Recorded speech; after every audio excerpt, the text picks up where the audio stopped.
Ang isang magandang dilag na tulad ni Elena ay talaga namang hindi mahihirapang makakuha ng kanyang mga biktima. Sa patuloy niyang pagkain ng laman ng lalaki ay nakaisip siya ng ideya.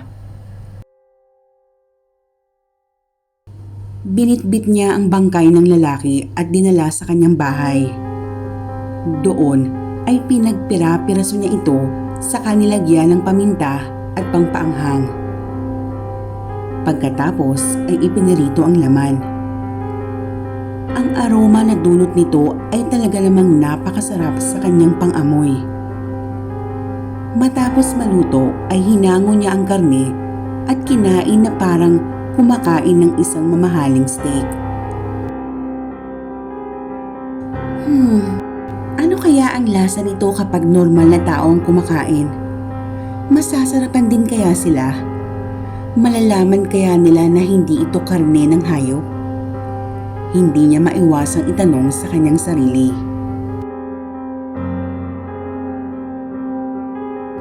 Kinabukasan ay napadaan ang truck ng basura malapit sa bangkay ng isa sa mga biktima ni Elena.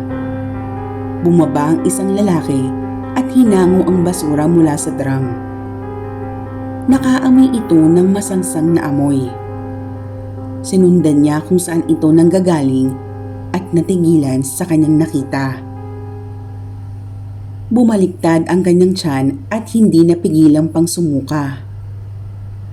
Nakasandal sa puno ang nilalangaw na bangkay ng isang lalaki na lasog-lasog ang laman. Dinidilaan pa ng aso ang natuyong mga bakas ng dugo sa may semento. "Dong! May patay! May patay!" sigaw ng lalaking nakakita sa bangkay. Anong patay? Tayo mamamatay kapag hindi pa tayo umalis. Marami pa tayong hakakuting basura. Sinabi naman ng lalaki ang kanyang nakita. Agad na bumaba ang kasama niya at nagulat din sa bangkay na bumungad dito. Nagtungo ang dalawa sa barangay na siya namang tumawag ng pulis. Nakarating din ito kay Lumeng kaya kahit hindi pa nakakapag-almusal ay nagtungo siya sa pinangyarihan ng krimen.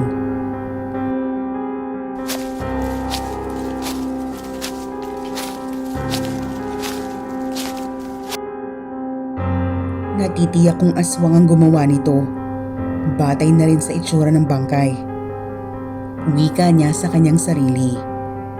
Inilabas niya ang kanyang telepono. Saka pa simpleng kinuhanan ng litrato ang bangkay. Napansin naman ni Lumeng ang isang piraso ng braso, di kalayuan sa gilid ng bangkay ng lalaki. Tinawag niya ang pansin ng pulis na nag-iimbestiga. "Sir, sa tingin ko ay hindi lang isa ang biktima. Tignan niyo banda roon, may isang putol na braso." Pagkatapos nun ay pinadala ni Lumeng kay Dayan ang litratong kanyang nakuha.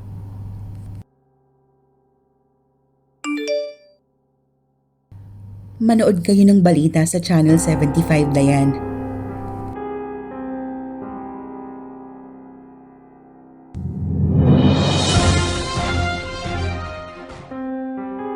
Sa ikalawang pagkakataon ay may bangkay na namang natagpuan dito sa San Bartolome. Kung inyong natatandaan, ilang linggo lang ang nakakalipas ay namatay ang may bahay ni Mr. Peña. Pasintabi sa mga kumakain, ang bangkay ay butas din ng tiyan at nawawala ang mga lamang loob. Pinaniniwala ang hindi lang isa ang namatay dahil may nakita ring isa pang putol na braso. Patuloy pang inaalam ng mga pulis ang pagkakakilanlan ng mga ito. Wala pa rin naituturong mga suspects sa karumal-dumal na krimen na nangyayari sa bayan ng San Bartolome. Kapanayamin natin ang mga residente ng San Bartolome. Ano pong masasabi niyo sa nangyayaring ito? Palagay ko mga adik yan. Lango sa ipinagbabawal na gamot. Hindi gawain yan ng normal na tao. Tingin ko sindikatong may gawa nito. Hindi ba nauusong pagbebenta ng mga lamang loob? Pinag-iingat ang lahat, lalo na ang mga taga San Bartolome. Mula dito sa San Bartolome, ito po si Sandra Bonifacio, nag-uulat.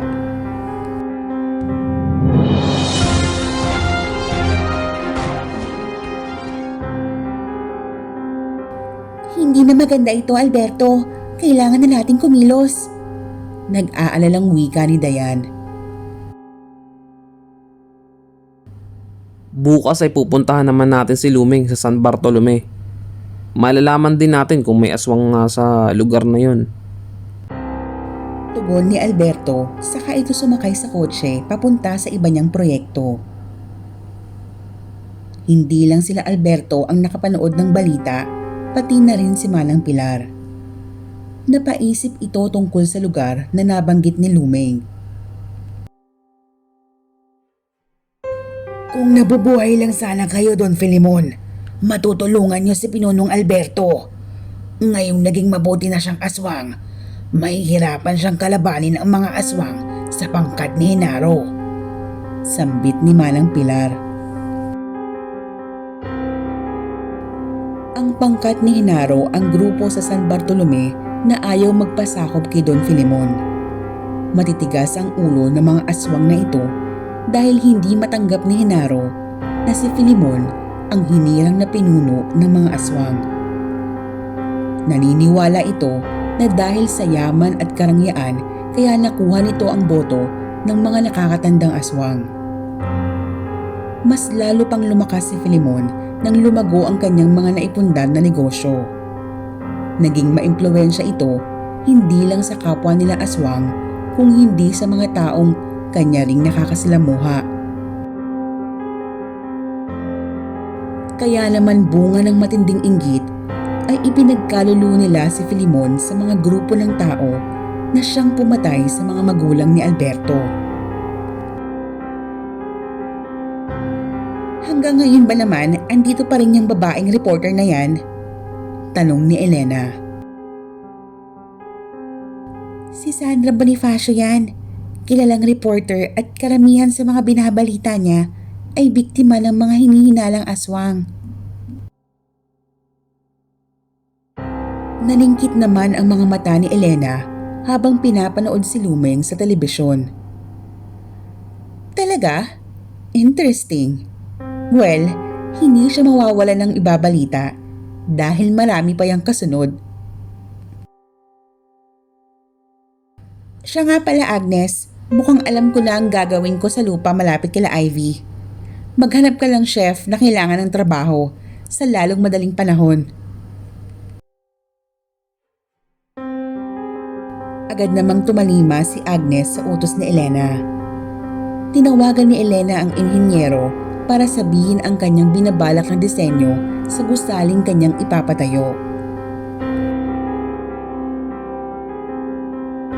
Kabadong dumating si Ivy sa isang gusali sa lungsod ng Makati. Doon ay may halos 12 aplikante na naghihintay ring ma-interview. Hanggang tinawag na ang kanyang pangalan. Matapos ang ilang minuto ay nakapasa siya sa unang interview. Sumunod naman ay ang pagsusulit sa matematika. Napakadali lang nito kaya agad ding naipasa ni Ivy. 3 na lang silang natira. Sandali lang, may inaantay pa tayo. Siya ang isa sa may-ari ng shop at mag-i-interview sa inyo. Hindi naman maalis ang kaba sa dibdib ni Ivy. Kailangan niyang makuha ang trabahong ito. Ayaw niyang umuwi sa kanila na may bitbit na malungkot na balita. Hanggang dumating ang isang magandang babae na nakasuot ng puting bulaklaking bestida.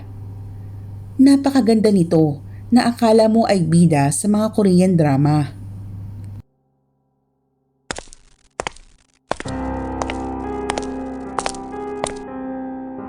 Hello, magandang hapon sa lahat. Bati nito. Agad inayos ni Ivy ang kanyang sarili. Nakakahiya namang humarap sa babaeng yun na madungis at hindi nakaayos.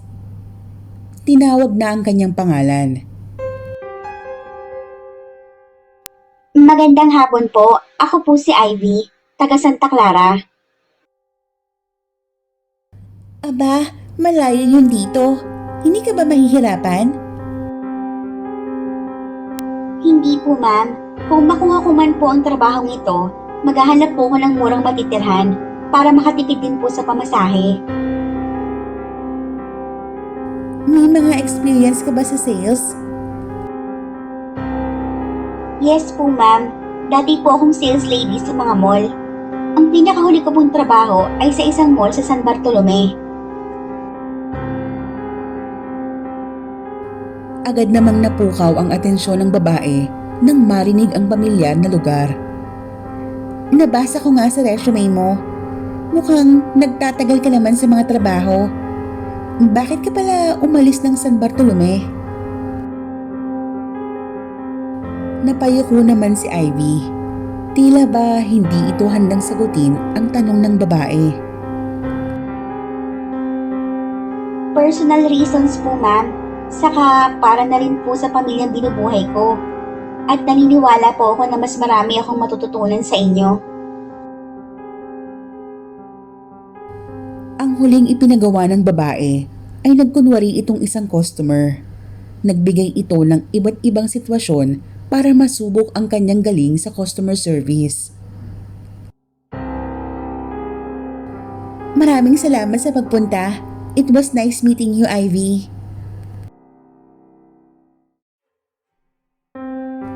Napailing naman si Ivy nang lumabas ito sa opisina. Hindi niya alam kung nagustuhan ba siya ng babae o hindi. Hanggang sa muling tinawag ang kanyang pangalan. Congratulations, Ivy! You are hired. Makakapagsimula ka na sa Thursday. Please see Mr. Flores para sa set of requirements na kailangan mong ipasa. Masayang wika ng babae.